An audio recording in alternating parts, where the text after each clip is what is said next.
What inspired me to get into the legal profession? Getting into legal trouble myself. And I got into some legal trouble and I reached out to the NAACP. Most people would call it the NAACP, but my grandfather, John R. Hatcher III, who was the president of the Ventura County NAACP chapter for 38 years, would have a fit if I called it the NAACP. So the NAACP, the National Association for the Advancement of Colored People. I got involved with them and they helped me through my legal troubles. And to give back and to show my appreciation, I ended up doing a lot of work for them. So much work that they ended up giving me a position. I ended up becoming third vice president and chair of legal redress for my chapter. And in that position, they showed me, and I was shown, how powerful the law is when you know how to apply it. How powerful relationships and connections can be if you build relationships with people and you maintain those relationships and you utilize those relationships. I've always been a fighter for the people and a fighter for justice.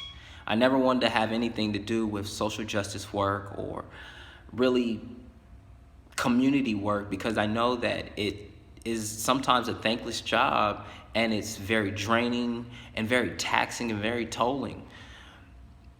You're taking on the burdens of an entire people, an entire community, and utilizing the gifts, talent, skills, and intelligence that you have to create opportunities and solutions for them. And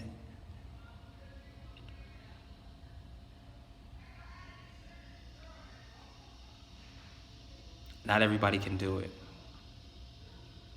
But if you have what it takes to do it, how dare I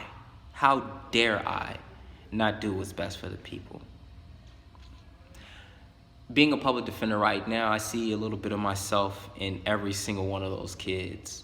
Why? Because I think of the dumb stuff that I got into when I was younger, the stupid choices I've made that I was lucky enough not to get caught for, or I may have gotten caught but was able to skate by on.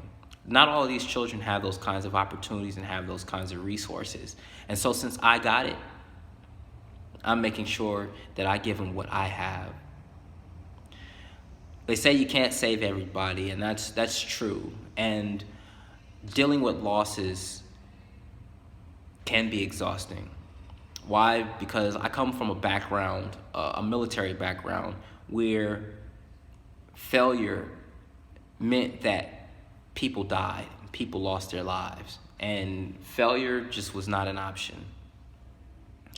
Being in the legal system, you have to redefine what failure is. In my past, I had to redefine what success was. And now, having come to a definition of success, I'm now evaluating what failure is and defining what failure means to me. For a client that has very serious charges against them,